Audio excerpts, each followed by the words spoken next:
Hello and welcome to Byju's IAS. Let's get started and look into the first article. The first article says a clear reading of the Ayurveda surgery move. We have the Central Council of Indian Medicine. It happens to be a statutory body under the Indian Medicine Central Council Act. They had recently issued a notification. According to this notification, postgraduate Ayurvedic doctors would be in the future able to conduct and perform surgeries. We did discuss about it. We did discuss about the features as well. We also discussed that the Indian Medical Association has certain concerns with respect to this move taken up by the government of India, and now they have written a letter to the Prime Minister voicing concerns, and there are allopathic surgeons as well who are very outrageous about this particular issue. Now the question is, why is that the Indian Medical Association not happy with the move initiated by the central government? That is because the Indian Medical Association feels that all the postgraduate doctors who will be performing the surgeries are not equipped enough. Why?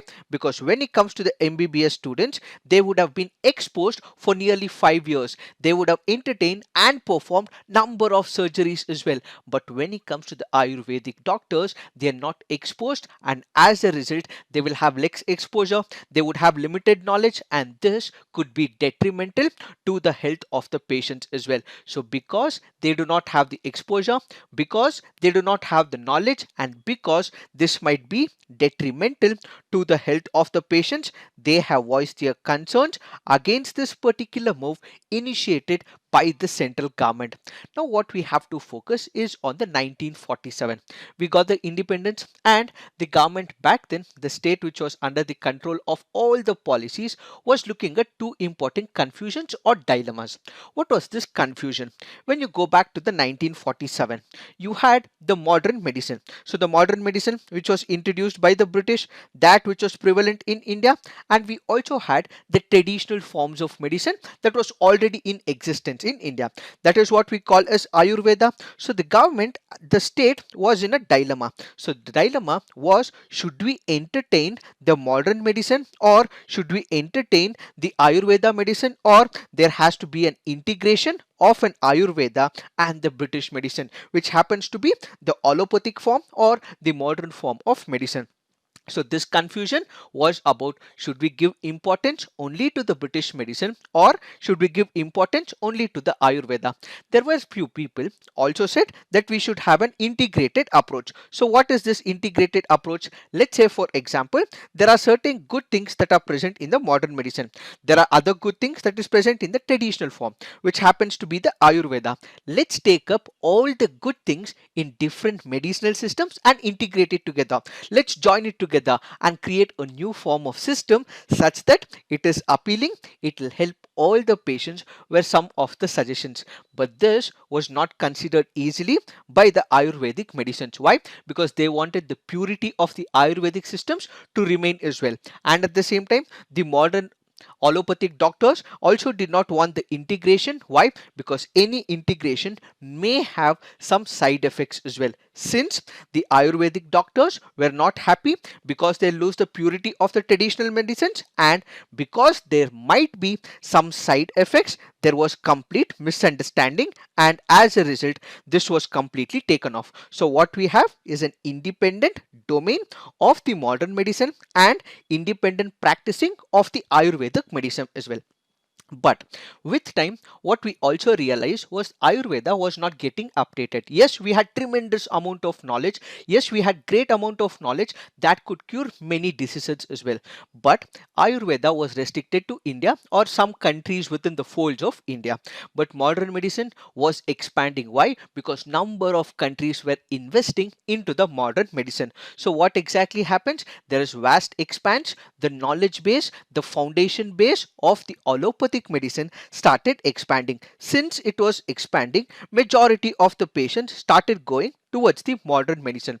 They also started ignoring the traditional medicines as well. That is when few people from Ayurveda also started learning as well.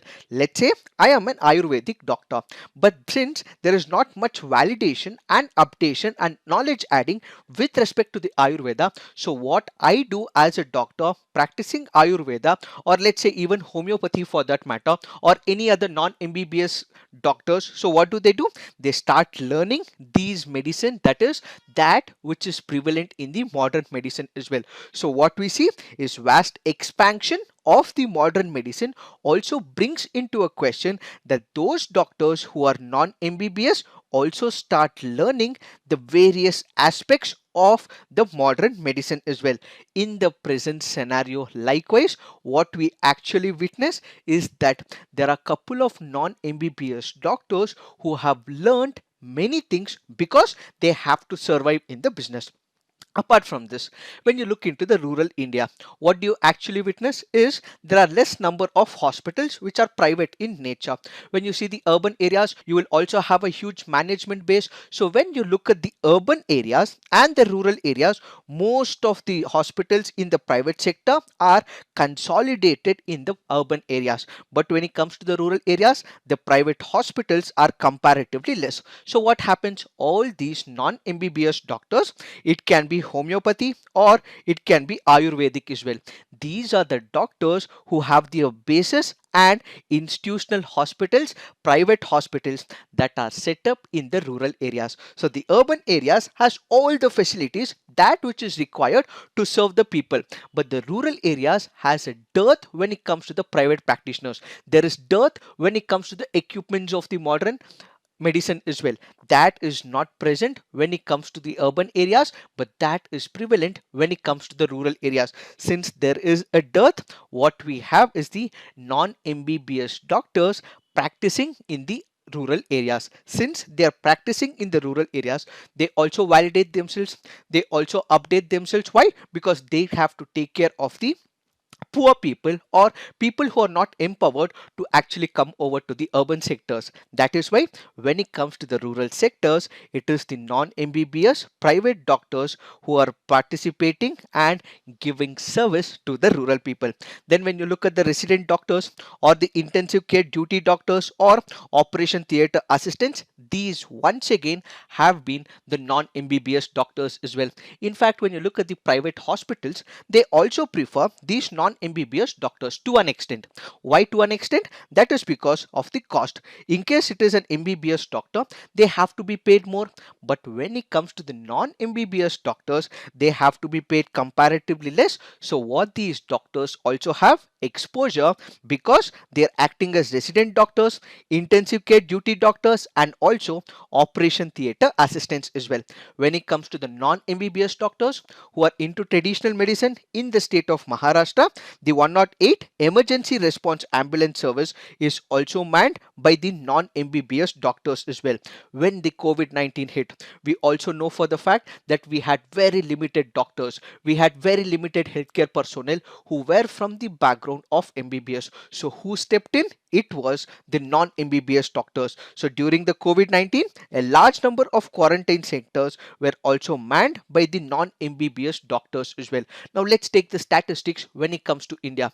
The number of doctors that is required as per the World Health Organization for a particular doctor to the patient ratio is very abysmal when it comes to India. It is also very low as well. So as a result, what India requires is more doctors. Since they have all these experience behind them, since they have also been adapting to the modern scenarios, since they have also been experiencing, can we say, with some precaution, with some training, with some validation, and equipping them with some knowledge, they would be able to perform the operations, is what the author suggests in this particular case. So what the author suggests right now, they might not have all this in their curriculum. If it can be introduced, if they are given all the practical exposures, and only after validation, only after making sure that they are able to perform it, if we are able to train them, equip them, then India would also be able to take it at the rural level. We would be able to provide decent healthcare to all the people including the ordinary citizens, says the author in this particular case. So all the outrage given by the Indian Medical Association is fair enough. Why? Because this might be detrimental to the health of the people. But if we are able to provide suitable training, and if the Indian Medical Association can also give some constructive suggestions going forward, they can be trained and their identity can be taken, and they can also be used as doctors in all those areas which do not have doctors, says the author of this article. It is this that we have to understand with reference to this article. Now let's look into the next article. This article here is speaking about vaccine nationalism and what are the steps that can be taken by the government in that particular country in case the price of the COVID-19 vaccine becomes way beyond the affordability of the local person. First, let's understand, we have discussed in the past as well, but in brief, let's understand what is this vaccine nationalism.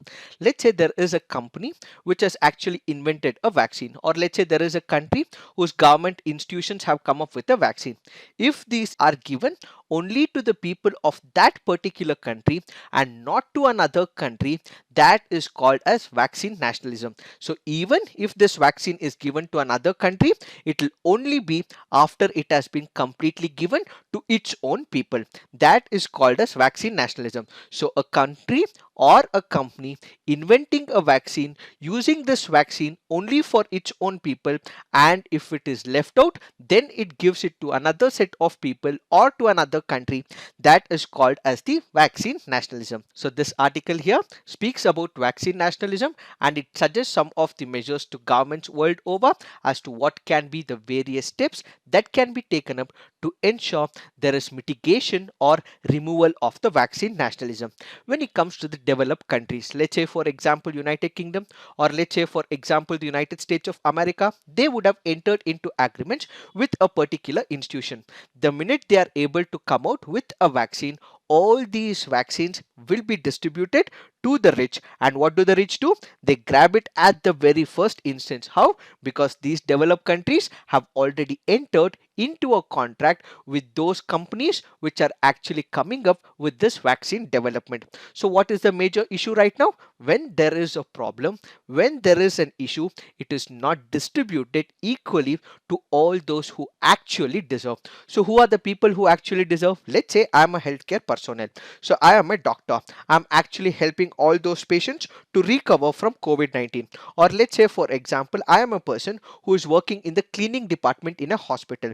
Or let's say I am a police officer. These are the people who are called as the COVID warriors. So in case there is a vaccine, irrespective of which country has identified it, which irrespective of which company has come up with this vaccine, the first should be prioritized to the high risk groups in that particular country. So the high risk group in this particular case will usually be the healthcare workers, or it can be the cleaning workers, or the police officials, and all the civil officials who are directly involved in treating the COVID-19 patients. Once they have been given, it has to be prioritized, and only then it has to be given to the rest of the community members and the people. That is what has to be done against the vaccine nationalism, is the first point that we have to consider. Previously, we have Gavi, or what is called as the Global Alliance for Vaccine Initiative. What does it do basically? It collects the vaccine from different companies and countries as well. And what does it do?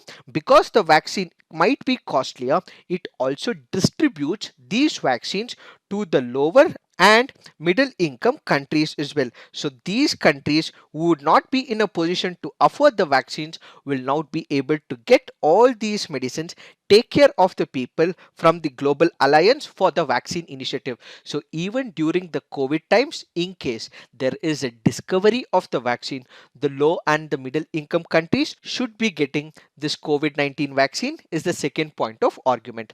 Now let's understand what is the concept of patent. So what is a patent? Let's say I am the owner of a pharmaceutical company and my company has developed this vaccine. So what do? I approach the government, or I approach the intellectual property organization, and I make sure that I get these rights, the legal right over which any other company would not be able to manufacture this vaccine for a particular period of time. So what is it going to be? It can be 5 years, it can be 20 years, it can be 20 years. So this particular right of production of this vaccine will be the explicit right that will be given to my company. So any other company, if it is manufacturing the same vaccine, it is violating the intellectual property and they can be sued as well. So in this case, a patent is one where that particular owner will be given a legal right where he has the explicit charge of making, using and selling this innovation. Anyone else producing the same can be sued and they can be taken up for the court of law as well. Why are we discussing this? That is because there is an alternative concept called as the compulsory learning, which is an alternative to the patent. When you look at the TRIPS or when you look at the World Trade Organization, in case, let's say there is a particular company which has come up with a vaccine or it has come up with a medicine, but this medicine is not able to be afforded by number of people. Let's say for example, if a particular vaccine is costing about 50,000 and if it is one of the serious issues that is haunting couple of people, many people would not be able to afford this vaccine. So where is it impacting? It is impacting the public health. Why? Because majority of the people would not be able to buy this particular vaccine or this particular medicine. So what exactly happens? According to World Trade Organization, which has again been clarified by the Paris Convention for the Protection of Industrial Property, the Agreement on Trade Related Aspects of Intellectual Property Rights, and the Doha Ministerial Conference Declaration in 2001, the government can come up with an alternative, and that is what is called as compulsory licensing. So what is this compulsory licensing? The government can give a permission to a home-based pharmaceutical company. So this pharmaceutical company would be able to reverse engineer that particular process and come up with a similar formulation or a vaccine which is entirely similar to that vaccine or a medicine. That is what is called as compulsory licensing. So a compulsory licensing is where the government allows another patented product, that which has been already invented by another company, to be produced for the public health. In this particular case, they need not have to take the permission from the patent owner, but kindly remember, this cannot be used by an organization for its own development, but this is for the public utility. This is for the public health emergency. In case there are people who are not able to afford it, only then this particular compulsory licensing can be adapted by that particular country. So this is a provision where the government intervenes and will make sure that there is a reasonable pricing, local production and technology transfer, that which is need not be met by the patent holder in this particular case. Let me give you a simple example with respect to compulsory licensing. We have one of the drugs called as Nexavar, and when this was produced locally, it was called as sorafenib Tolosate. So what was this drug used for? This was a crucial drug. Why? One, for the kidney issues and also for the liver cancer as well. This particular drug was manufactured by a German based company called as Bayer. But what was happening here? The cost of this particular drug was exorbitant. It was costly as well. People were not able to afford it because it was important for kidney ailments and liver cancer. It was an important public health emergency. So the government in India back in the year 2012 for the very first time makes use of this compulsory licensing permission given by the World Trade Organization and asks the Hyderabad based company, which is called as the Natco Pharma, to come up with a local variation, and that local variation is what is called as sorafenib tisolate. So this particular local variation was able to treat the kidney and the liver cancer as well. That is the example of what is called as the compulsory licensing. Why are we discussing all this? That is because in case there is a vaccine development, in case it becomes very exorbitant or costly, in case there is United States of America or UK which is actually taking a patent over it, and if it is not affordable, India can take the route of compulsory licensing even for the COVID-19 vaccine, says the author in this particular case, because it is a public good, because it was a rich man's disease. The poor man did not travel from China, the poor man did not travel from the United States of America. It was a rich man who got this particular disease into a native country. So it is a public good and everyone should be able to afford it, everyone should be able to use it, and if it is not, then the government can come up with compulsory licensing. There is no scope for patent protection because this has hit the entire humanity, says the author in this particular case. So going forward, we have to treat such medicines of vaccine development as the public good and should be given to all, says the author in this particular case. It is this that we have to understand with reference to this article. Now let's look into the next article. This article says policing faith. This article is speaking about anti-conversion law. The UP government is planning to introduce an ordinance which is seeking to prohibit unlawful religious conversions. There are two important features when it comes to this law. One important feature is with respect to fraud or misinterpretation, or let's say there is a coercion. So if a particular person is coerced or forced or planted to convert by deception, that will become an illegal act according to one of the features. The second important feature is with respect to the marriage. Now let's say for example, there is a person from the opposite community, he hides, he decepts, and he asks the women to convert only for the sole purpose of marriage.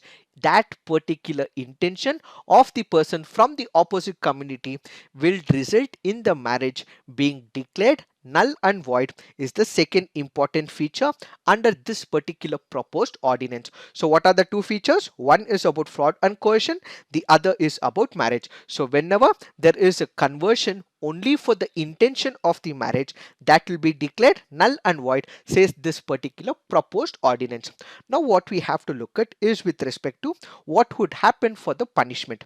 The UP proposal envisages prison terms for 1 to 5 years in general, 3 to 5 years for conversion involving women and SC/ST members, and adds a possible 3 to 10-year jail term for mass conversion as well. This is the punishment that will be given under these proposed laws. What we have to focus is on the constitutional principles. What we have to focus is on Supreme Court orders on conversion. When we go back to the 1970s, we have number of state governments which came up with anti-conversion law. We had the Odisha government, which happens to be the first one. Then we had the Madhya Pradesh government, which also came up with one of the important anti-conversion laws as well. When you look at their high courts, they gave conflicting opinions. One court said yes, it is fair enough. The other court said no, this is not fair enough, and these laws were violating certain principles of the constitution. Since both these high courts gave conflicting opinion, they ultimately end up in the Supreme Court of India. And the Supreme Court of India in Stanley Says cases of 1977 clearly goes on to say that the right to propagate is not the right to convert. Let me explain this concept for you. We have Article 25. What does Article 25 speaks about? It speaks about freedom of conscience, free profession, practice and propagation of religion. What is this freedom of conscience? Let me give you an example. Let's say I am an atheist. I do not believe in the concept of God. So I internalize that there is no God. So internally in my subconscious mind, I see that there is no God on earth. Let's say for example, I am a practicing Hindu or a practicing Muslim or a practicing Christian. So I may view God internally the way I want it. I may internalize that God is an idol. I may internalize that God is a cross, or I may see God is nothing but a particular direction as well. So all this means the internal thought process is the freedom of conscience. In here, the state has no right to involve. It's your absolute right. But when it comes to the freedom of profession, practice and propagate, there are suitable restrictions and limitations as well. What is this profession? Let's say for example, I am a practicing Hindu. I say that I am a Hindu in the public forum, that is profession. Or let's say I'm a practicing Christian, I say that I'm a Christian. Or let's say I'm a Muslim, I say that I'm a Muslim. This is what is called as the profession. Now what is practice? Let's say if I am a Hindu, I do perform all the homas and avanas. I may also put tilak on my forehead as well. I might also keep vibhuti on my forearms as well. I might also daunt all the practices that my religion expects when it comes to the practice. That is with respect to Hinduism. Or let's say when it comes to the Christianity, I may go to the mass to the churches as well. This is the practice. I might wear a chain which also has a cross in it. This is also a practice. Now when it comes to Muslims, they might also go to namaz 5 times a day. This is the practice when it comes to Islam as well. So when it comes to the Sikhs, they might also be able to wear the turban. So every religion has some practices that they would be able to do. That comes under the practice, but there is something called as the propagation. So what is this propagation? You are convincing people, or you're having debates with respect to your religion as to why your religion is good or not. You're not creating enmity, but you're just propagating what are the merits of your religion. But this propagation does not mean you convert people from one religion to another, says the Supreme Court in this particular case. So you can speak, you can debate, you can speak about the merits of your religion, but that does not mean that you convert people from one religion to another, says the Supreme Court of India. We also have another landmark judgment of Lily Thomas, and we also have the landmark judgment of Sarla Mudgal case. In all these cases, the Supreme Court has confirmed that if there is a person who is converting from one religion to another, it has to be on a bona fide intent. So what is the bona fide intent? That I want to discover God. I have fallen in love with another religion. I find the ethos and values given by that particular religion is beautiful. So I am discovering God. That is the bona fide intention. But if there are legal rights which is accorded in another religion, and if I am converting solely for that particular right, that is where it does not hold good, says the Supreme Court of India. There are men who want to get married twice or thrice. In that particular case, if they are converting for this sole right that they want to marry two women or three women, in that particular case it becomes illegal, has been said by the Supreme Court in these cases. So those cases concerning religious conversion by Hindu men to Islam in order to conclude bigamous marriage is null and void, says all these Supreme Court cases.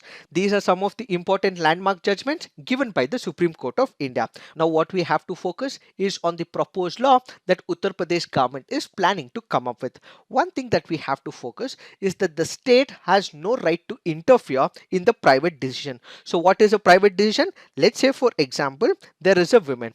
This particular woman and a person from another faith are marrying. So they are entering into a wedlock. So if they are converting, whether it is the wife or a husband, if they are converting on their own without any force, without any coercion, and there is no right for the state to interfere in the private decision. The state has no right to enter their private space. In this case is the first argument. Then we have the constitutional liberty. This constitutional liberty also guarantees right to privacy as well. This which has been enshrined under Article 21 of the Indian Constitution. When the state is interfering with the marriage of another person, it is also violating the privacy of that person. Why the state is interfering with respect to the privacy is the second question being asked with respect to the proposed laws. And when it comes to the third argument, there is no social approval, that which is required, since it is a personal decision, since they are major, since the constitutional gives them the constitutional liberty, they should be in a position to declare their own interest, says this particular article. So whether this particular law is right or wrong, whether it is constitutional or not, will be decided by the court of law. Once we have this particular discussion and the judgment, we will take up this article once again. As of now, this is all we have to understand with respect to this article. Now let's look into the next article. This article here is speaking about recent ordinance that was passed by the Kerala government. When it comes to the Kerala government, they have now decided to withdraw this particular ordinance which had given huge unbridled powers to the police officers. Why? Because in case there is a person who is voicing his opinion against a particular idea, against a particular thought, if that is found to be defamatory in that particular case, the police would be able to arrest that particular person who has put this post on the social media. However, this particular law was also withdrawn by the Kerala government. Why? Because there was huge scale criticism from the people of Kerala, and as a result they have now withdrawn. But now the question is, why did the Kerala government introduce this particular ordinance in the first case? That is because the Kerala government believes there are not much laws that are present to control the hate speech or to control the social media, and since 66A of the Information Act has been removed, there are no laws in picture, and as a result the government was intending to come up with a new law for replacing all these loopholes in the system. This article currently bases its arguments on two important compartments. One, do we already have enough laws for the social media and hate speech? Yes, says the author. And at the same time, there is another side which also says, yes, there is a loophole, there is a lacune, and since the Supreme Court has removed or struck down 66A of the IT Act, there is a major dearth when it comes to law in India. First, let us look into all those arguments which says, yes, we have enough number of laws and the state government of Kerala need not have to come up with laws, or any other state government for that matter need not have to come up with that law. First up, we have the Indian Penal Code. When it comes to the Indian Penal Code, we have number of provisions and sections which already speak about hate speech as well as obscenity as well. Let's take for example, we have section 294 of the Indian Penal Code. So what is this 294? It punishes obscene acts when it is uttered in a public space. So when there is a person who is speaking obscenely about a woman, and if it is uttered in a public space, that is when section 294 of the Indian Penal Code can be immediately invoked. So a person convicted under this law can face up to 3 months of imprisonment as well. Now let's take another important sections. We have another section of section 292 of the Indian Penal Code. It speaks about obscene books as well. In case there is an obscene book, this can also be penalized under section 292 of the Indian Penal Code. Then when it comes to the hate speech, we also have number of laws as well. Let's take the example of section 153A of the Indian Penal Code. It criminalizes and punishes making statements, speeches or acts which can disturb the public tranquility, law and order situation, promotes enmity between different groups and organizations. That is when 153A of the Indian Penal Code can be invoked. We also have section 505 of the IPC. Let's say for example, there is a person who is actually giving a particular opinion, instigating the armed forces or the police officers not to work. In that particular case, the person who is instigated can be booked under 505. And there is a person who is voicing his opinions, and this is voicing in such a way that there is an other person who goes against the state, that is the central government or the state government. In such a case, again, this particular person can be booked under section 505 of the Indian Penal Code. So when you look into the IPC sections for hate speech and for obscenity, what we have is laws which are already present in the Indian Penal Code. So the states like Kerala and many other states like Chhattisgarh need not have to introduce new laws because there is existence of the Indian Penal Code and its provisions.